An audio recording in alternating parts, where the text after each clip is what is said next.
The Western Conference Finals are upon us. They start tonight, Monday, May 18th. Thunder, Spurs, tonight. We're here to break it down for you. I'm from the Nosebleeds. Here we go.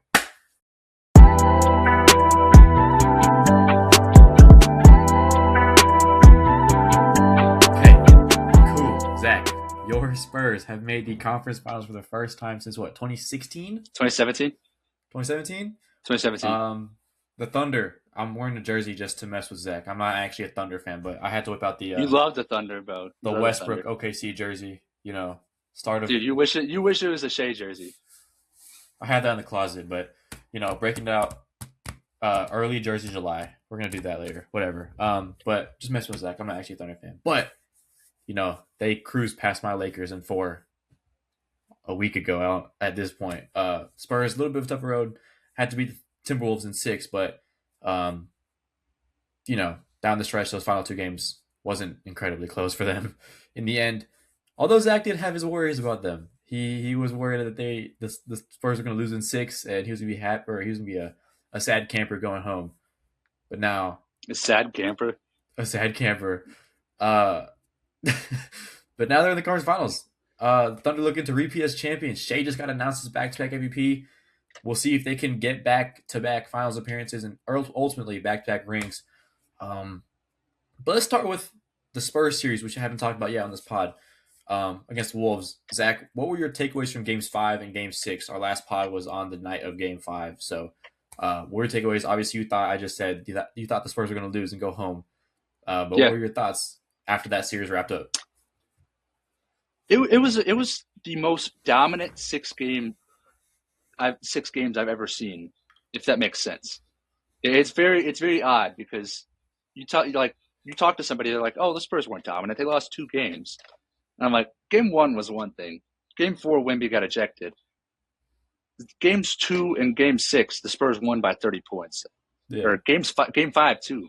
It wasn't that close of a series. It was a lot closer of a series by nature of Wemby getting ejected, by nature of the Spurs losing games 1 and game 4, but it wasn't that close of a series. And I feel like people are kind of underrating that. Now, I'm not on here just to ride the Spurs hype train or just toot my own horn in a way, but I just want to I want that to be out there per se, because I feel like if you didn't watch the series, you would have thought oh man, this was a really close series, which I don't know. I feel like the Spurs definitely had a chance to lose there if games 5 and 6 don't go their way, but they turned it on. They showed up at the right time, and yeah, that's the rest is history. Now, I think it is very important what we saw in the second half of Game 6. Obviously, the Spurs were up 13 going into half. It was a 29-point lead early in the second quarter, but then the Spurs bench kicked in and the lead just evaporated to a 13-point lead. It was one of the more sorry quarters I feel like I've ever seen out of the Spurs. But in the second half, Mitch Johnson did a key thing with the bench, and he not only benched, but he left him on the bench, reigning 6th man of the year, Keldon Johnson, which to some who don't watch the Spurs or don't really watch the NBA like that, they might be like, why would you do that? Why would you bench the bench player in basketball? And that's just simply because Keldon Johnson's game does not translate to the playoffs.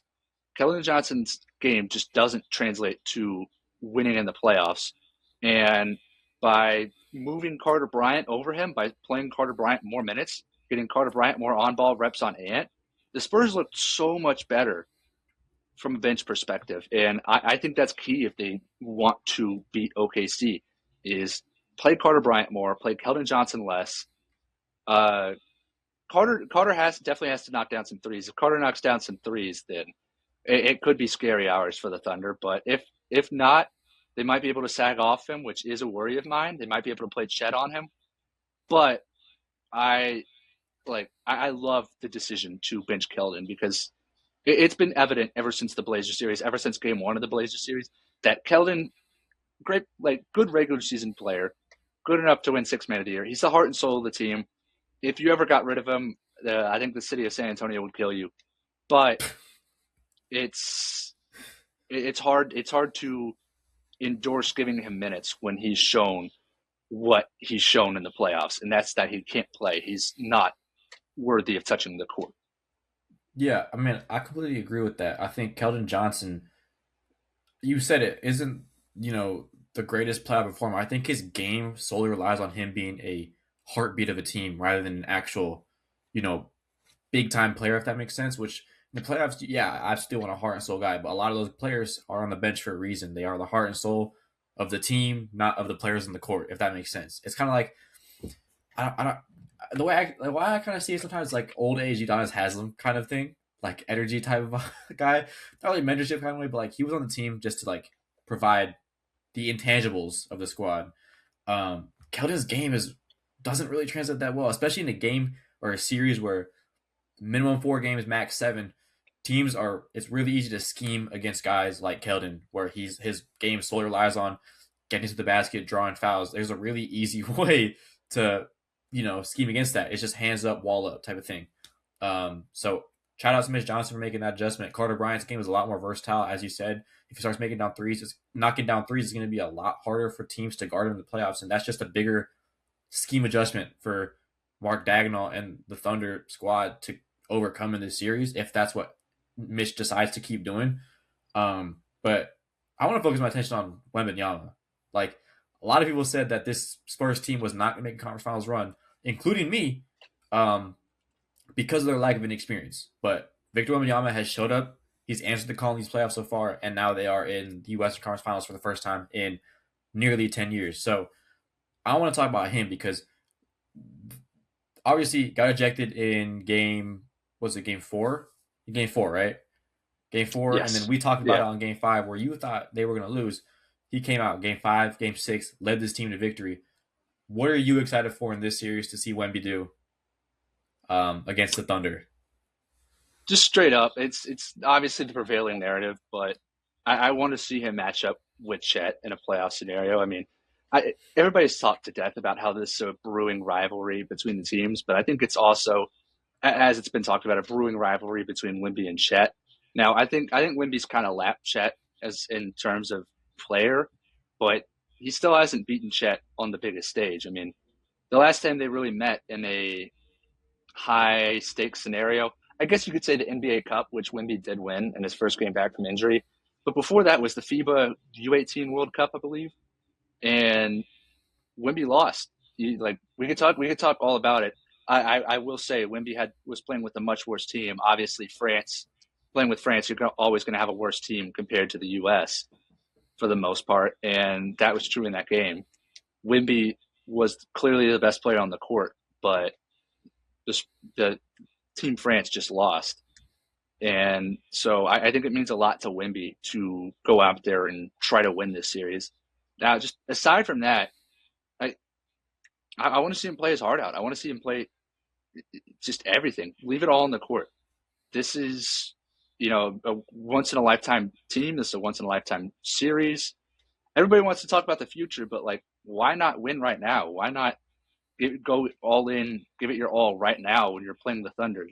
Yes, when the Spurs lose in the playoffs, I'll be mad that they lost, but at the same time, I can rest easy knowing we made it to the conference finals in year 1 of Wemby. But just because you made it to the conference finals doesn't mean it's over.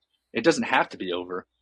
This team has serious upside, and it all starts with Victor Wembanyama, because at the end of the day, you go down the lineups, you look at everybody, and you say, the Spurs have Victor Wembanyama, and the other team doesn't. And that's the bottom line. That's the kind of player Wemby is. That's the kind of talent he is. So I want to see him leave it all out there on the court, and I'm just hoping for the best basketball we can get out of him. Yeah, what I'm excited for also, you mentioned the Chet quote-unquote rivalry. What he said today in his presser too, he said, or was yesterday, he said he doesn't really view it as a rivalry because Wemby thinks he's just flat out better, which I think is a pretty consensus thing around the league. But I will say, Chet Holmgren has had an unbelievable playoff run this series. He's probably been, in my opinion, I think he's been the Thunder's best player this entire playoffs so far. We saw what Shea did in the conference semifinals against the Lakers. He got kind of shut down. He wasn't efficient from the field. He did score 30 in the closeout game, but for the most part, he was only scoring around 22, 25, which for the MVP back-to-back reign MVP. It's not really what you want to see. So, in my opinion, I think Chet has been the best player for the Thunder this series. Now he has his biggest test. Obviously, the Thunder's matchups were Phoenix in the first round, so he's going against Nick Richards and Mark Williams down low. And then That wasn't even Mark Williams. Mark Williams didn't play. Mark Williams didn't play. It was Malawash. Yeah, Yeah. So was it Nick Richards isn't on the Suns anymore? I'm trying to think. Yeah, it was just Malawash. They didn't have a center. Was it just Malawash? They played Oso Ighodaro big ball. Oh yeah, it was. Well, regardless, I don't want to discredit Chet at all or take away from your point, but I do think that is important context. Yeah, I think absolutely is important context. Your first 2-round series matchups were the Thunder or the Suns and the Lakers, where the Lakers also had Ayton of DeAndre playing, and then Jackson Hayes, who decent game 4, but who cares? They swept him. So the matchups and competition weren't the greatest, but again, when you're the superior team playing against those teams, you have to instill the will, and they've clearly shown that they haven't lost a series or they haven't lost a game all playoffs. They're 8-0 halfway through the playoffs. So for me, this is Chet's biggest test. It's going to be his biggest test, no matter what happens. If they win, they go to the finals. This is your chance for Chet to shut down so-called rivalry talks, or not really shut it down, but quiet them. Quiet them, yeah. Have your say, because Wemby's had his way in this rivalry. I keep doing quotation marks because I don't really consider it a rivalry. I think it's just two big men matching up. I don't think there's really consensus for a rivalry yet.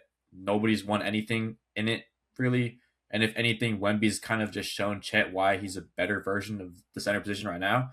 But I'm excited to see that down low. This is what this series is built on. It's the matchup of the big men, which you don't really see a lot in the modern NBA. A lot of the times it's the two guards going back to back. You could say it's Shea versus Fox. In the Eastern Conference Finals right now, it's Donovan Mitchell versus Jalen Brunson. It's not Cat versus Jared Allen. I was going to say Shea versus Castle. At least that's what the defensive assignment's going to be. That is most true, likely. Yeah. But kind of going off your point, you were talking about big man versus big man. I want to see if they even match Chet up with Wemby, because in the regular season, the Thunder always went small on Wemby. Like, there was a lot of minutes where Alex Caruso or Cason Wallace were matched up with Wemby. Obviously, there was the notorious several missed fouls that Caruso had on Wemby, which led to a Wemby fadeaway mid-range where Wemby pointed at Caruso and said, "You're too little," which he'll do that when he's on. And so I want to see what the matchups look like in this series. Does Wemby play on Chet? I imagine Wemby will play on Chet. Does Hartenstein play on Wemby? Does Hartenstein start? Like, I think tonight we will learn a lot about both these teams. We'll learn a lot about both coaches, both their plans going forward for these teams. And yeah, that's on a matchup to matchup basis. I am so excited, nervous, every emotion in the book to watch this series. It sucks because I have to be obviously I'm excited my team is in the conference finals, but it sucks because I don't get to sit back and enjoy it as a basketball fan at some point. Even though I try to, it's still hard. It's different from everybody else. Yeah, I mean, that's always the thing. I try to enjoy. For me, it was a little bit easier watching the Lakers versus the Thunder because I just knew we had no shot in that series. So I kind of watched it more as a basketball fan than a Lakers fan. But it was still heartbreaking to see my Lakers go out. But I understand what you're saying. It's hard to watch it as a basketball fan when your team's in it, especially with a big shot to win it. And I mean, I feel like it's pretty consensus that the winner of the West is probably going to be the favorite in the finals, no matter who gets there from the East. Yeah. So it's big stakes coming out of here. It's almost like these are the two top teams in the playoffs, and I think that's been even the whole league. The regular season always it's been OKC, San Antonio. Knows that, yeah. Win the finals, not who's going to win the West. It's who's going to win the finals, OKC or San Antonio. So I'm excited, dude. This is going to be for me. Contrast to you, I'm kicking my feet back. I'm getting a bowl of popcorn. I'm watching this with a smile on my face, man. It's going to be some elite hoops for me. So yeah, it's an unfortunate situation, I'd say. But yeah, kind of going off what you were saying, these are the two teams that everybody's been talking about. The two quote unquote, I'd say it teams, if that makes sense, Yeah, of the absolutely. league right now. You have the top two guys, my top two in MVP. Jokic obviously has media bias, which we saw in the votes. Sorry, I just want to go off on that because why is a Spurs beat writer voting Jokic over Wemby for MVP? Oh, Like I that get, was I who it get was? Shea, That's I get crazy. Shea, I get Shea, but you're a Spurs beat writer voting Jokic over Wemby, bro. Do you like? I don't know. Sorry, it bothers me some of the voting because I saw Jaylen Brown and Cade Cunningham getting second place votes. Like I'm not a Luka advocate by any means, but I don't think Luka got second place votes. I'm not sure. His highest It, was third. it's ridiculous, and I'm usually one to quickly slander Luka, but Yeah, I the know. voting was ridiculous, man. For most of the awards, I'd say it was decent, but for MVP, I was like, wow, what are we doing? It's I'm not even mad. I'm not even mad Shea won. I do think Wemby was the best player in the world to round out the year, but Shea was the better player for most of the season, and his team yeah. finished with the best record in the league by far. He should be MVP. I mean, I don't think people are understanding what we're watching in Shea Gilgeous-Alexander right now, but That that could be was talk that for was later. a big part of like why I came to ease with like Luca not being even a finalist. Obviously, I'm gonna have a bias towards him. That's my franchise player. And while I do think him not being a finalist is fair, I do sometimes think he won two Player of the Month awards. Which, when you look at just face value, two Player of the Month awards means that nobody else got more than one. So think, oh, maybe he should be a finalist. And then also like the end of the season run, March, end of February, probably one of the best players on the court. But then you got to think about the entire season. That's why for me, I think sometimes the way that this award should be voted on is it's not like obviously all the awards are regular season awards, but like I really do struggle to find why the MVP or honestly any of these awards are just regular season because I really think like you have to take into consideration playoffs, dude. Like I really do Well, sometimes. but the thing is that where do you draw the Half the leagues line? are not in. Yeah, Do you just do it after the playoffs then? yeah. I don't know, dude. It's like it's so weird to me because like I don't think people are gonna look back. we're never going to see an MVP regardless that misses the playoffs. That's just Yeah, a fact of exactly. the matter. That's why Steph didn't win it in 2021. It's not Yeah, why Steph didn't win it in 2021, but if Steph had a better team, he would have won it in 2021. Let's just say that. yeah. But I mean, it's unbelievable because I look back and now I'm like, damn, Jokic was the runner up to MVP, but like we saw what he did in the playoffs and he just wasn't good. So I don't know. It's always just like it's a weird stain to me. Obviously, if you won MVP, it'd be a completely different story. I feel like people would be overblowing that like crazy, or not overblowing it. Honestly, blowing it as it should be. But I don't know. Sometimes I just Blowing think it that as should it be a should be. yeah. Pause. Blowing it as it should be. That was Pause. awesome, Pause. bro. Pause. That was awesome. Love that. Pause. Pause. No, but getting back to it, I don't think people understand just like the magnitude. That's the word I'm looking for. I was about to say magnification, but the magnitude of this matchup. Like, when was the last time we've had two 60-win teams meet in the conference finals? Last time the Spurs were in it. I was going to say it was either that or did the 2018 Rockets win? I don't think they won 60, I right? don't think the Warriors won 60. You're right. You're right. You're right. I forgot the Rockets are the one seed. The Rockets won I like 67 games. I think the Warriors finished like 59, maybe 60. I don't know. I thought back to that team whenever I first saw this matchup, but this is the first time we've gotten a 1-2 matchup in a while. Yeah. But when was the last time we got the two best players in the world matching up in a conference finals? Yeah. Like That's that I think that's the biggest part. exactly. Like usually I'd say at least the finals because like 2018, you could say 2019 even, where best players in the world matched up in the finals. But it's a special series, and I don't think people are quite appreciating it just enough, to Yeah, be I really honest. think But it's so weird to me how like a lot of these times in the past couple of years the conference finals matchup has been a lot better than the finals matchup. And like Well, I not mean, last year. that is true. Hey, you can say No, the ECF was you could. not that good, bro. The Knicks should have That lost is in true. five. Yeah. Okay, It never was mind. not that good. Final. And I don't even know why. I don't even know why the finals just wiped my mind. Never mind. the WCF was a boat race, bro. Exactly. Like Who was it before? Mavs Mavs versus. Wolves. Again, another Uh, Wolves disaster class.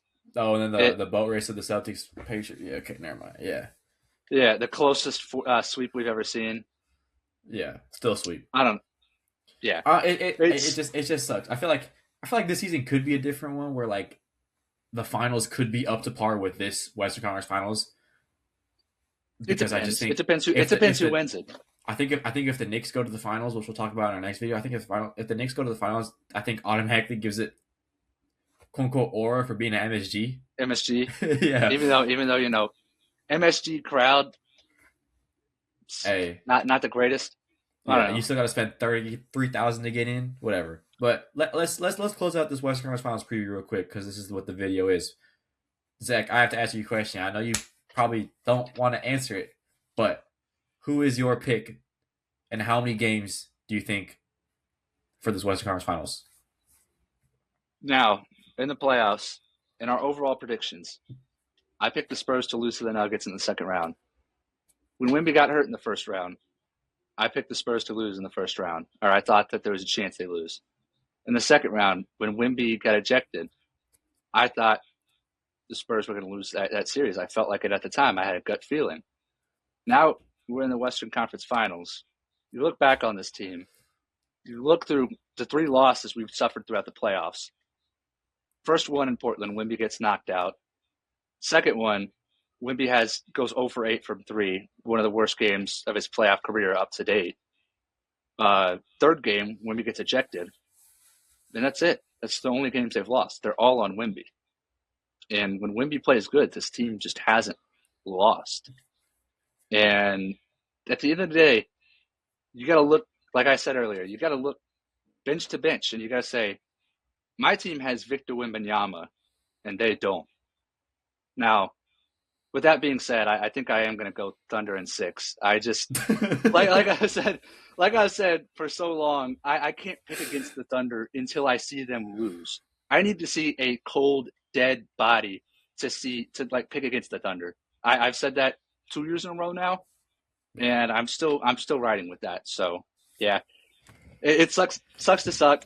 I hope this series delivers on in every game across every front, but I'm picking the Thunder to win in 6.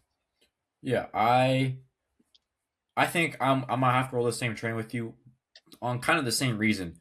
It really comes down again to the match with the big men and solely Victor Wembanyama in this series because OKC can get by without having shit. Obviously, they have the back-to-back Grand MVP and they have a bunch of other guys. We talked about AJ Mitchell. We haven't even talked about him this episode, but we talked about him before. How he's probably one of the league's best playoff risers right now.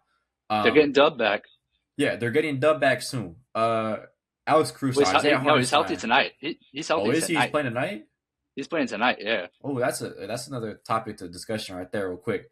But I mean, again, I picked OKC to the finals and to win the finals for the sole reason that I have not seen them lose, and clearly in this playoff run they have not lost yet up to Monday, May 18th in Game 1 of the Western Conference Finals. They have not lost yet.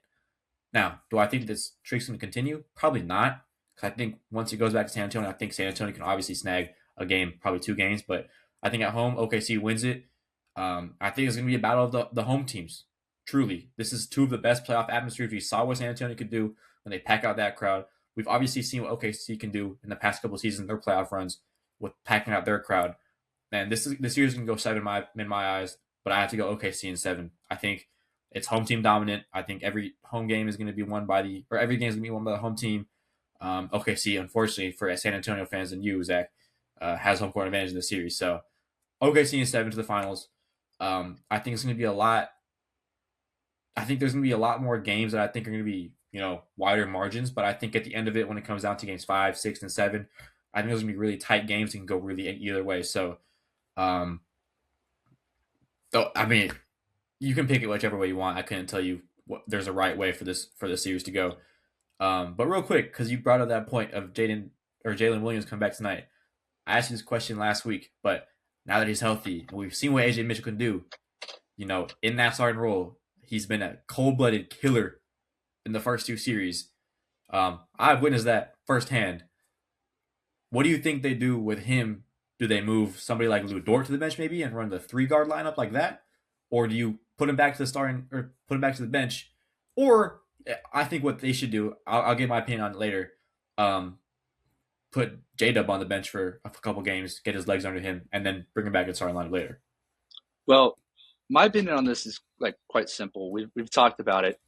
I think they're going to have to abandon the double big starting lineup in this series. It was already evident in the regular season, but I'd bench Isaiah Hartenstein in this lineup. I'd move to a smaller ball lineup. You can't necessarily say full on small ball because of Chet is still massive, and Chet has to be starting no matter what. I'd probably line up something like Shea, AJ Mitchell, Lou Dort, J-Dub, and Chet. I don't love Lou starting at the 3, but it's just it is what it is. And I think with the amount of shooting the Spurs have in our starting lineup, I don't think Hartenstein's necessarily playable. It's just a fact of the matter. If you have Hartenstein out there, Wemby's not really going to respect him defensively. Wemby probably gets matched up on him defensively and just gives him everything and just roams, exactly. And on the other end, is Isaiah Hartenstein going to guard Julian Champagnie? Is Isaiah Hartenstein going to guard Devin Vassell? Because he's not guarding De'Aaron Fox or Stephon Castle. He doesn't really match up in this series, so I don't think we see really any minutes of Chet, Wemby, and Hartenstein on the court at the same time. Now, I think they will go double big with Wemby off the court, but when Wemby's on, I don't think they play at all. I think I saw a Thunder fan talking about it the other day. I think there was only 2, maybe 3 possessions in the regular season where double big played against Wemby, and that's just it. That's clean as day to me. You bump Isaiah Hartenstein to the bench. You start both AJ Mitchell and Jalen Williams, and watch out because that's a deadly lineup right there. That absolutely is. I think what I would do probably is what I said just a couple minutes ago. I think because Dub hasn't played a single playoff game all series yet or all playoffs yet, and he hasn't really played a lot this season, I think you got to give him a couple games to get his legs underneath him. I think bringing him off the bench, I think absolutely I agree with you in the Hartenstein take of putting him to the bench off the rip. Probably bring somebody in like Caston Wallace or Isaiah Joe to fill in a spot for J-Dub right now in the starting lineup. But I think you have to put J-Dub on the bench at least for game 1. Just because I think he's already going to be on a minutes restriction. I don't know if that's official yet, but he probably would be on a minutes restriction 25, 23 minutes, probably like that, something like that. So bring him off the bench, see what happens with that. I think this squad's so deep that and so together that I think, obviously we talked about it last week. I don't think J-Dub would be mad at that, even if he was put on the bench for this entire series. So I think he just wants to win. I think this whole team just wants to win. So that's a big point to look at. But like you said, a lineup with Shea, J-Dub, and AJ Mitchell as your 3 guards who are lethal on offense and, at the very least, good defenders on the other side of the ball. That's rough days for a team like the Spurs who have to roll out De'Aaron Fox, Stephon Castle, and Dylan Harper, rotate those guys in and out, and Devin Vassell. So I'm intrigued to see what they do. But this series is fireworks and flames all around wherever you look, no matter what team you're rooting for, no matter what kind of fan you are. If you're not tapped in, you're missing out on this Western Conference Finals matchup.